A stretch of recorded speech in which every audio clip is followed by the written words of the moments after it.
Hello, everybody. Welcome back from the Steelers' last off day of training camp 2023. We're at St. Vincent College. This is Training Camp Live presented by FedEx. I'm Missi Matthews with Max Starks, and it's a little steamy here today. A little bit of rain earlier this morning. And Max, it is the dog days of camp for sure. This is one of those moments I think about it and I say, man, are we done yet? I mean, it's one of those days where the weather, it was raining all day yesterday, raining this morning, and you're going out to practice. You know it's going to be physical. The heat is there. You had heat Friday night. Oh, boy. And, you know, it's one of those things where I remember when I was a young guy, I'd sit in practice and I just look over at my teammates and just like, I need inspiration right now. Like, just give me something. And I remember we would get like Dave Chappelle skits. Guys would just reiterate that, or something that happened with our teammates just to get through it. And these are really, I feel, the bonding moments for the Steelers team because everybody's embracing the suck. Everybody's in the same environment as who makes the best out of the situation. And you really find out who you can lean on and who you can depend on when things do get tough to give that comic relief. I remember, the guys every randomly, during stretch would actually have Casey Hampton be sitting there stretching. And then you just see like Larry Foote creep up, and then you'd see Ike, and then they would just tackle Big Hamp in the middle of it and just make us all laugh because you would hear the giggle from Casey Hampton, which is one of the funniest things ever, and it would just reset the mood for everybody. So hopefully there's somebody down there setting the mood for the guys because it can get a little steamy, and you will lose some LBs in this weather. Well, someone who usually sets the mood is right there on the left of your screen. Head coach Mike Tomlin talking to former Steelers general manager Kevin Colbert, who's taking in practice today.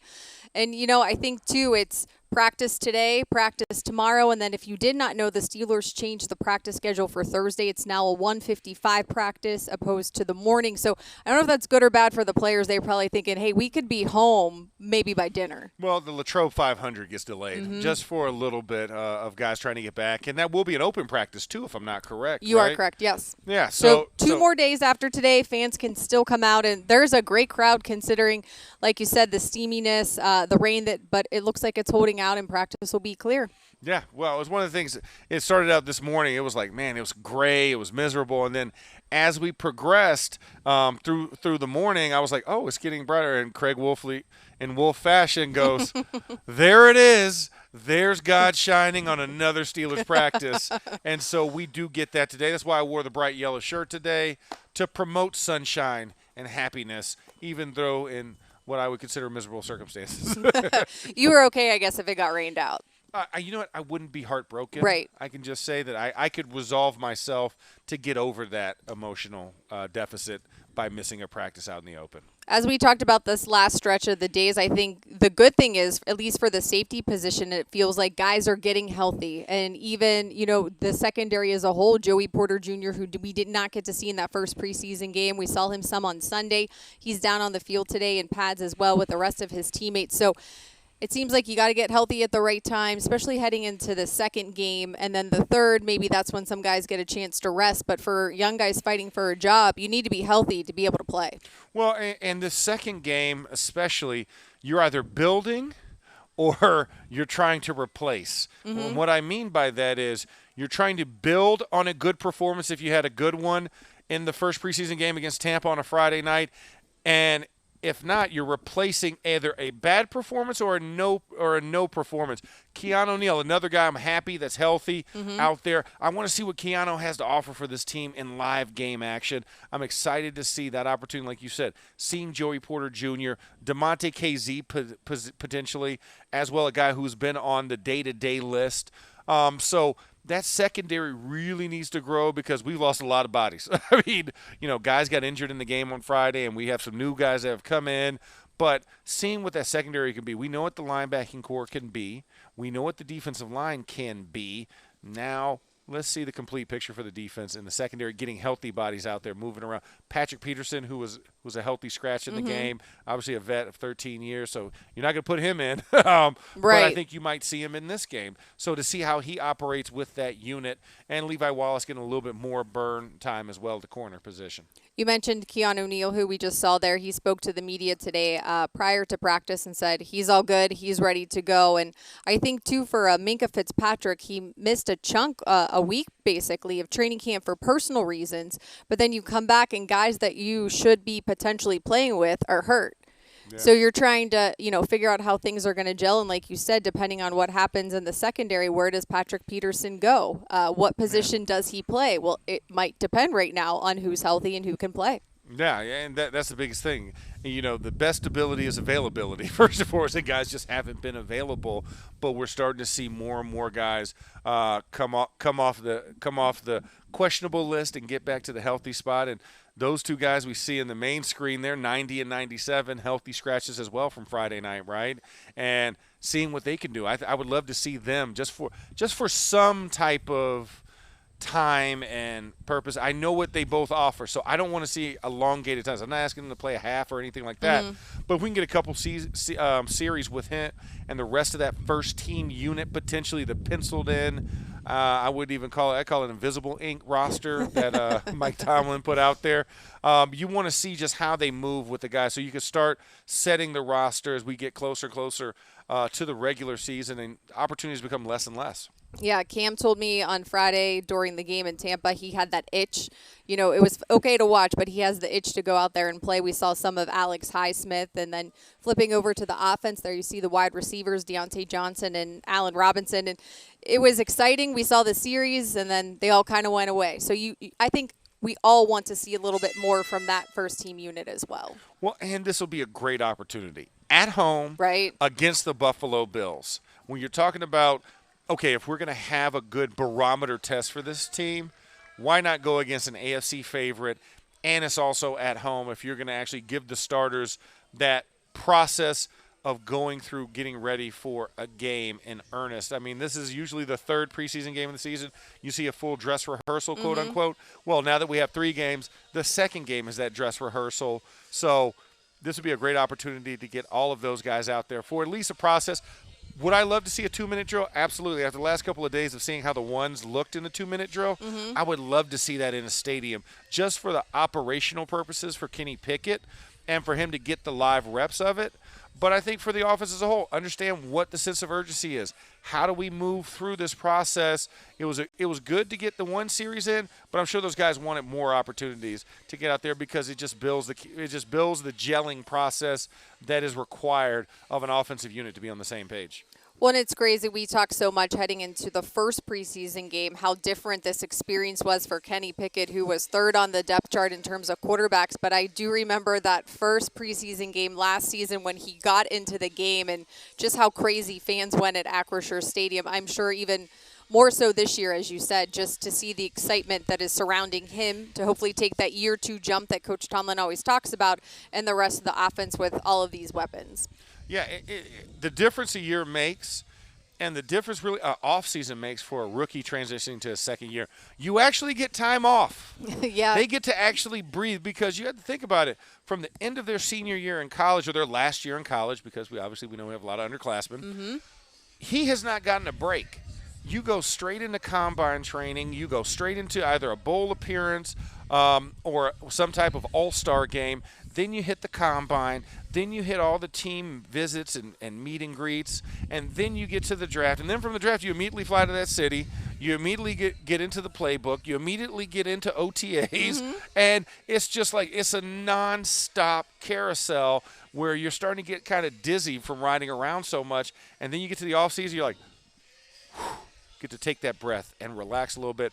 But also, that's now an opportunity where you and Matt Canada get to meet, get to really hone and craft this offensive playbook. You get more exposed to you, but you also get a say in what's exposed to you as well. So that's another growth in the process. And you can see that happening with this offense. They are getting more comfortable. Deontay feels a good rhythm with Kenny Pickett. George Pickens feels a better rhythm with Kenny. Kenny feels a better rhythm with Pat Freiermuth, Najee Harris. And we saw it in that first drive kind of culminate. This is what we've been studying for, right? And this wasn't a test, but this was a pop quiz. And the pop quiz they passed. The test will come in the season. Well, I love to, once Kenny became the starter, he created a makeshift office for himself inside the team room among the like coaching a broom staff. closet?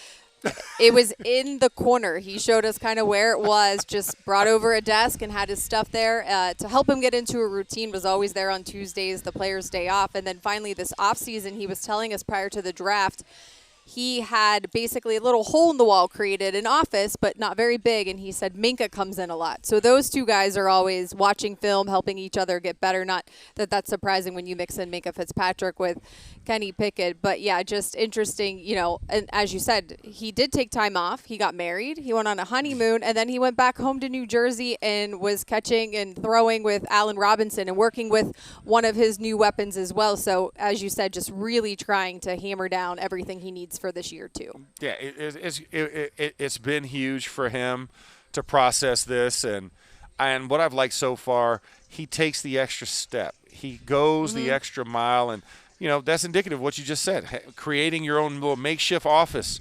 I would have loved if he would have brought in like a drill and did like a little hook or something, like to hang his helmet or his backpack on that in that corner. That like when you get home from school. Yeah, exactly. Unpack your book bag. I get it. Yeah, exactly. And we're both parents of young kids. We Yes. understand the importance of the routine and the ritual. Yes. So the fact that he had that, hopefully they give him a bigger space this year. Ben had his little clubhouse in the locker room. Yes, he did. Yes, that. Have you been in there? Oh, I mean, invited and uninvited, because all the best snacks were kept in there. So it was like, when in doubt, just go raid Ben's clubhouse. And as an offensive line, we'd leave a note.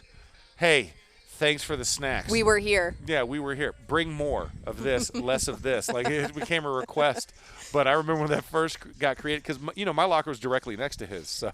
So it's funny. Ben would go in there. I'm like, oh, media's coming. Meanwhile, you're like, just give me the snacks. I'll talk to them for you. Listen, as long as you keep that door open when media's not here, I'm good. I just want to go in for some gummy bears. I'm good. We did ask Steelers Nation to send in some questions for you today, Max. We can take a look at some of those as we go through and look at guys. So if you still have a question, you want to get it in before we are off the air, let us know. And this one is from Dan. How concerned are you, if any, about the backup center position? Well, I think I am not, and that was a lot of stuff behind. I was reading that as well. Sorry. Yeah. A few questions in one. That's okay. Yes. Yeah, it's perfectly fine. I'm not as greatly concerned. We have some options where I think, you look at Nate Herbig. Nate Herbig's a guy who could slide over at center, who did play center Friday night and looked actually pretty good at the center position.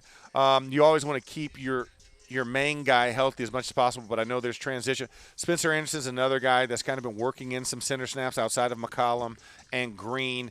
And then here's the thing. We don't know what's available out there until after the final cuts, because there's only one cut this year. Right. So it will be interesting to see who comes available after the third preseason game before the regular season, because that pro scouting department here has definitely got a short list going for themselves. But the problem is, when you don't have cut downs, there's no opportunity to really bring guys in. That's kind of the one negative about this new rule, keeping 90 through the entire preseason, which I know, hey, you're keeping guys employed, but you're also hurting guys who might have a potential to come and help a team a lot earlier based off of circumstances. We now kind of have to wait. But I do like where we're at right now. I feel comfortable with, like I said, Herbig, potentially Anderson on top of having Green. He still needs to work some things out in McCollum as well. But I think we have a good enough rotation behind Mason Cole that I'm not nervous about it.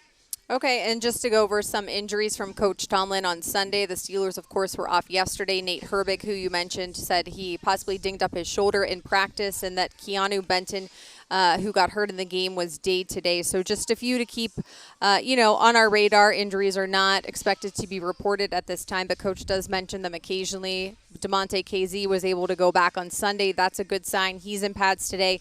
And as we already said, Joey Porter Jr. out there as well. Cam Hayward missed because he was sick, but we've already seen him out there hanging out with Mitch Trubisky and TJ Watt. So See, and KEEANU Benton's already in pads. Yep. And next to Nick Herbig. And speaking of which, we're going to kind of go through the rookies just because we're one game in. We have two more. And as we've talked about this second game, a little bit more importance, I think, in terms of getting a chance to play with the ones, getting more exposure, as Coach Tomlin likes to say. So we're going to go in order so we're not, prioritizing anybody. So we'll start with Broderick Jones on the offensive line, played the most snaps out of anybody on Friday night in Tampa. And what did you see from him, Max? What did you like, and what's something you think he can work on when he gets a chance in game 2? The big fella is definitely a guy that I felt like went through the rookie paces. I needed to see emotionally how he would respond to some bad plays and how he went with the actual flow of series. And I have to say, Broderick Jones did a really good job. I really enjoyed watching him play. I watched him up close. During the game, he was a guy I was focalized on.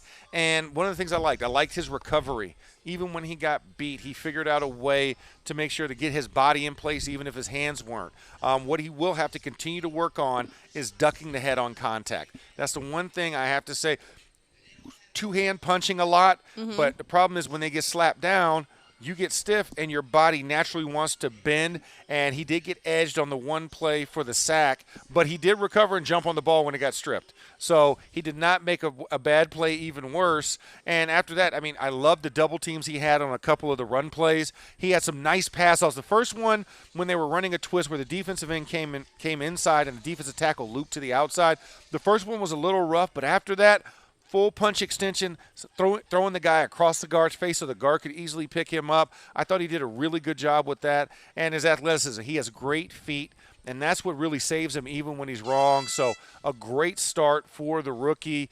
And I expect only better things to happen because you've seen him get a little bit better every single day. And if you're just making up an inch every single day and not going backwards, that is a great sign for your offense and especially for the left tackle position.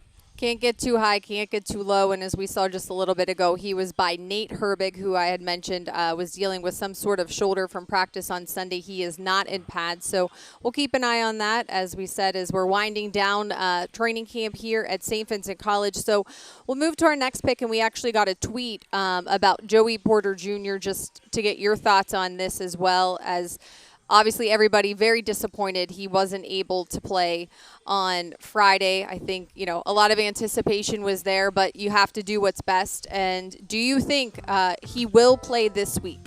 I put my heart on it, but I'm not going to bet on it. But, okay. Just because I'm a logical man. You're smart. Things can happen. We got 3 more practices before we get to the game. We all thought he was going to play last week. Yeah, but I in my mind, I expect him to play. I think you need to have him play, especially this week. If I'm going to pick of all the games to play, I need it to be the Buffalo game because I believe this is the dress rehearsal game. So the top competition is going to be in the preseason, going to be at this game. So I believe as long as everything stays on track and they are moving in the right direction, I wholeheartedly expect to have Joey Porter Jr. suited up and playing a good amount of snaps in this game to make up for the fact that he did not play in the first one. What do you need to see from him, though, specifically in a game that would say, okay, maybe he can do this season, his rookie year, early on in the year? Just see what we talked about earlier, right? Not too high, not too low. Emotionally stable individual. I just want him to move around and me have to guess if he has a heartbeat. That's what I want right there. Because I think when you think about the cornerback position, it's a boom or bust position, and guys are going to make plays against you. Just don't let them make them over you or behind you. Keep everything in front of him. Make the short tackle in the open field. And also get a couple of PBUs. I want to see the instinctual side of Joey Porter kind of kick in. He wasn't really thrown to that much in college because they feared him. They don't fear him in the NFL. Because when Josh Allen looks over there, all he sees is fresh meat, right? Rookie. Young rookie that has never done this. And if you get a Gabe Davis, you get a Stephon Diggs, you get one of the pieces that's on that Buffalo offense that Josh trusts, he's going to try and throw to them because you're not Patrick Peterson. That's the guy I'm scared of. Heck, maybe even I'm scared of Levi Wallace because that's a former teammate of mine, but not 24, not Joey Porter Jr. And let's face it, they don't know Peasy Sr., so there's not going to be that emotional attachment like George Pickens had. I don't know. How do you not know the original Peasy, right? But we're also from Western PA. I know. They're from Western New York. I mean, it's a different. It's true. Different crowd out there. Now, if they said, "Do you not know what blue cheese goes with buffalo wings?" Then we have a worry. something you and Wolf, I'm sure, would figure out We would if it was never in cross Buffalo. the two. We Right. would never cross the two, yes. I think, though, talking about not being too high and too low in terms of Joey Porter Jr., we've seen that in practice, especially when he goes against George Pickens. I mean, there are some plays where you're like, man, I could see how you could get angry. Even the ones where, his DB coach, Grady Brown, will say, there's nothing else he could really do. That one ridiculous one down the sideline here closest to the stands. Yeah, it's penalty. That's your only other option. Right. And we saw what happens when you get penalties, a la Calvin Austin, right? Yeah. You still get the yardage as if it was a catch. So you lose either way, but not to get too high or too low emotionally and to keep pushing, I think, is the key that you have. And that's what I want to see. I want to see something happen and Joey have to respond in the very next play or have to play through the series when you know, hey, I've given up a play that I shouldn't have, but that's the learning process. Like, you kind of got to fail in order to succeed in this league because you need the requisite experience to understand how to gain resiliency and grit. So I don't want it to happen. Like I said, it can happen. Just make sure it happens in front of you and you tackle the guy. Don't let it happen over the top and the guy ends up in the end zone. And in the preseason or in practice. Yeah, exactly. You got to have those plays. And I think for Joey, getting him out there in the field in a game-like situation is the best experience he's going to get from this point forward because he's gotten it in practice. Now we just need to see it where it's regulated with referees, fans, and a time on the scoreboard. Totally off topic, but since we're talking about the first home game, yes, it's the preseason. Do you think offense or defense gets announced? Ooh, good one. I'm gonna go with offense. I feel like that's the easy one, right? It's the easy one. Everybody wants to hear Kenny Pickett's name and George Pickens' name, and everybody wants to say Muth, Friar Muth. All the Yinzers want to be able to say that. So it would be a good one to do the offense. All right, sticking with rookies and staying in the second round, let's go to KEEANU Benton now. And what did you see from him on Friday? Violence. That's good for that position. A terror.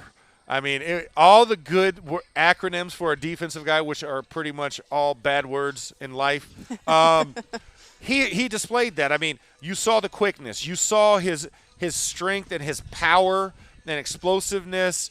When he was in the game with 98, and I mean, it was unfair at one moment. I was like, listen, y'all need to.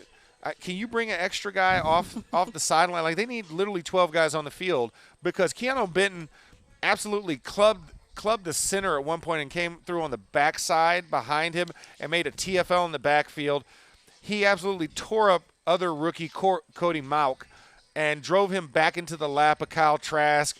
I mean, they were just terrorizing the middle of the offensive line for the Tampa Bay Buccaneers, and it was just fun to watch. And you sit there and you say, I see why we took that guy with the extra pick in the second round. Like, that's the guy we need. We need a disruptor. And at the nose tackle position, when you have Cam Hayward on one side, you have Larry Ogunjobi on the other, you need somebody in the middle that can hold the point. And KEEANU Benton showed he can do the double teams, but he can also split said double teams and put pressure up the field and be able to dislodge guys in the run game. So I was really happy with his performance. I was just sad he went down with the ankle late in the game. Right. And, and we see him in pads, so that means I guess he is recovering, seeing what he can do. But he was very, very impressive in his first start. Not that we are anointing him or anything. It No. was one preseason game and not even a full game like you said, but does that give you hope and excitement for the future of that D-line, knowing that you have the Cam Haywards and Larry Ogunjobi, some of the older guys along that unit? I'm excited for the depth, and I'm excited for the conundrum that this is going to put on Carl Dunbar when it comes time to actually do the final cut, because there's a lot of capable guys in that room. I mentioned DeMarvin Leal, another young guy in that room. Isaiah Loudermilk, another young guy in that room. You add an Armon Watts from free agency. You add a Braden Fehoko in free agency to go with Montravius Adams, who was here. Cam Hayward, Larry Ogunjobi. Now you've got a big mix. And then, of course, Manny Jones also shined in that game a little bit. Jonathan Marshall, another guy that was also doing something, and James Nyamwaya. So all of them got play in the game. So it's going to be really fun to see the depth and how this all shakes out by the end of the preseason. All right, let's move over to offense. Pick number third round, I should say. I shouldn't say pick number 3. Darnell Washington. Matt Washington, as Wolf likes to say, one of Pursuita's favorite players to follow around. And he did so all offseason at the UPMC Rooney Sports Complex. What did you make of what we saw in terms of his action on Friday? Good start for a young, big tight end target. I thought he had some really good blocks. In fact, one of his best blocks was on the backside of an inside zone going to the left. He was a right tight end, and he cut the defensive end, and that widened the hole and allowed for Greg Bell to make one cut and cut to the backside and have a big 10-yard gain for a first down because of his blocking. He had some nice double-team blocks as well. I thought when he got down in the middle of the field, easy spotted target. I think I think it was it Mitch Trubisky, I think, hit him on a nice little button hook across the middle while a blitz was coming to him. And his extension, I mean, he was hit at 5 and he just turned around and laid out, and it was a 9-yard gain. So he's got length. I would love to see his speed on display. I would love to see a couple more seam routes for him and work him in the middle of the field, because he is a guy, 50-50 jump balls is his specialty. And if we get into the red zone where you're talking about the tight 10 to 5 yards and in, I think he's a guy who could really become a target. He's done it out here in 7 shots, in goal line. He is just a mismatch. You just throw the ball in the air, and he's going to go high point it for you. So I liked where the start was. I don't really have any negatives from his performance, because as I watched him and I went and watched the film later, I felt like he did some very good things. Now, he did kind of cross up his feet on the backside of one of the run plays, but that's me nitpicking. I thought overall, first appearance in the NFL, at the amount of reps that he got, I thought he did a really good job. It's funny you mentioned, wanting to see him score and catch one, go down the seam in a game. Minkah Fitzpatrick, right before that game, we had him on the wrap-up show, and I said, what are you looking for in, the first preseason game other than, what your unit is going to do? And he was like, Darnell Washington, 100%. Like, I want to see that. So he's a problem. Maybe, maybe this week. Yeah, well, if we would actually get closer to the goal line before we'd score these big touchdowns. You don't want explosiveness? No. What's explosiveness? I want to see Hank Stram matriculate the football down the field, 3 yards in a cloud of dust. No. I think there's an opportunity to see that if we do get on the inside of that. Probably if Anthony McFarland doesn't rush it from 14 yards out and makes a nice, impressive touchdown, maybe would have gotten 5 yards and then thrown it to Darnell Washington. But I say that tongue-in-cheek because I think that's where he can be. And you know what? The less exposure we give in the preseason, the less game planning we give to the opposing defense. So let's keep it a secret as long as possible. But it would be nice just to see it in practical application. Less tape, right, for others to see. I remember Chase Claypool's rookie year, Ben Roethlisberger said we need to not show people, and we saw what he did his rookie season. But anyways, let's move on to Nick Herbig with the rookies, and we had a chance to hear from his big brother today on his first performance for the Steelers.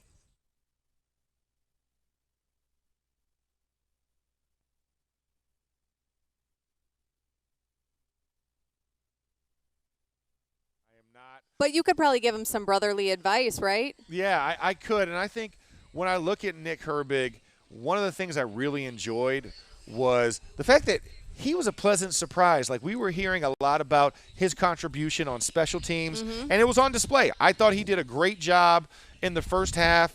You're talking about punt coverage. He had a really nice job. Kickoff return and kickoff coverage. You saw him flying around and being held. And then all of a sudden, out of nowhere, he popped out like a magic trick, and he was on the defensive side of the ball. I don't know what he said to Terrell Austin to get him in the game, because he was supposed to be working special teams, but 10 defensive snaps, you get 1.5 sacks, a tackle, and 2 quarterback hits. That is a heck of a resume for the amount of exposure he got. There were 75 defensive plays in that game. He had 10, and to have that type of effect, I felt was a really good sign. And what I really also enjoyed was the intensity. And it gave me flashes of young TJ Watt, because some of the transitions, he's taking on a chip on the outside by the running back, and his transition, he does this cool swim crossover. His feet never looked out of sync to where it was herky and jerky. It was a smooth transition, and then he just eyeballs and just nails Kyle Trask right in the side of his hip. The other time, he runs the hula hoop on the edge and grabs Kyle Trask's hand and takes him down by his hand. So there was a lot of things I really enjoyed about his performance and how he approached the game. So it's going to be fun to see more reps as we get forward, because what he gave us in the small sample size was explosive. And I can imagine inside a home stadium, Steelers fans would love to see him in person as well. And we do have this sound now from his big brother, so let's take a listen. I mean, I'm not going to lie to you. Like, I've been with him my whole life. I know the type of kid he is. I know his work ethic and how much it means to him. Like, I just, all I want to say is, like, when he was a freshman in high school, he'd wake up at 5 every morning. He'd be at the field working out by himself, working on these things. And he just always kind of had that chip on his shoulder to be something great, because people say he's too small or he can't play on the edge in the NFL or even in college. And that's why I think he chose Wisconsin, because they are going to allow him to play on the edge. But I know he's not satisfied. I'm not satisfied. He's just going to keep working. I'm not going to make any promises to you guys, but like I said, my brother's a stud.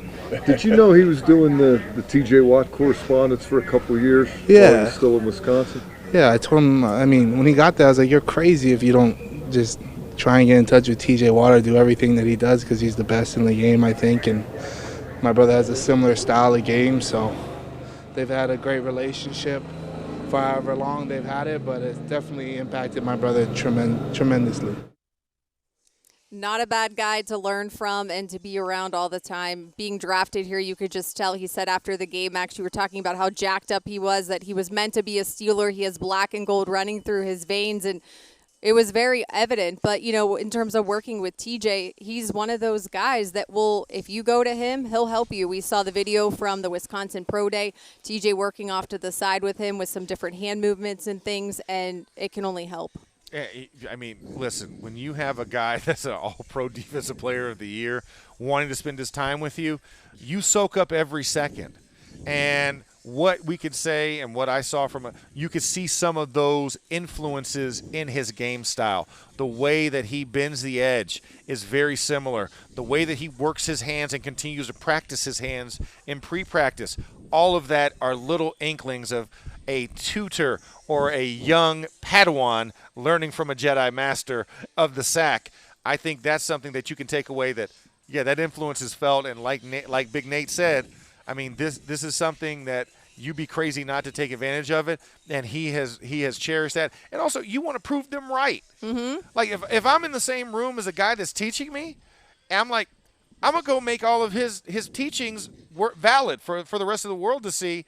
And when he's not in, I want them to depend on me to go in and be the guy who has to hold the line, who has to hold the standard for that group if anybody misses time. So I love what Nick Herbig's doing so far. I want to make sure he stays healthy. Mm-hmm. And, you need to still contribute to special teams because you're not a starter yet.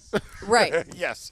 Yeah, go make tackles. Go make tackles. Get on Danny Smith's good side and do it quickly. But, even going back to last year, just the lack of depth at outside linebacker. Oh.